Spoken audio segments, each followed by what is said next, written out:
So I've mentioned my journalism career recently, and this story comes about when I had a career change from journalism to becoming a product manager. And it was in the first few months, and I was really struggling with one of the aspects of the job. And as a journalist, I'd worked with words and ideas, and I'd become very comfortable in that arena. But as a product manager, I had to kind of expand my expertise to some other areas. So product managers in web development work with web designers and web developers to develop websites. And one of the aspects of the job that I was struggling with was giving feedback on designs.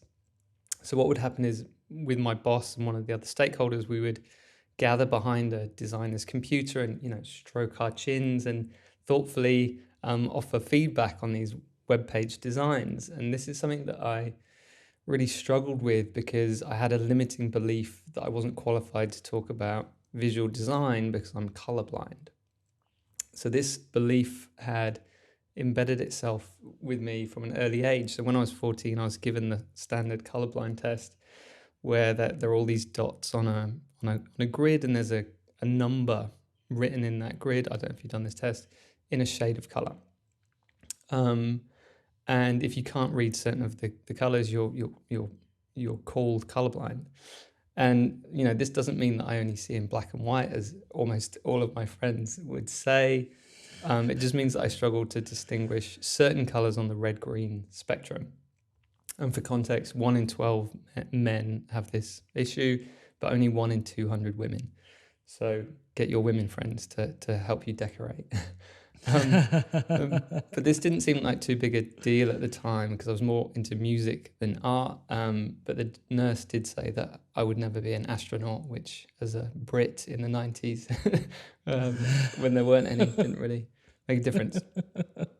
But yeah, and the belief that I was no good at visual art had been embedded even earlier than that, because at primary school, once we were preparing for the school play and I was on set design duty, and I remember I'd been colouring in something on the backdrop, and the teacher had come over all flustered and kind of pulled me away from the backdrop and told me off for using the wrong colour. I don't know what I'd been doing, because I'm good with primary colours.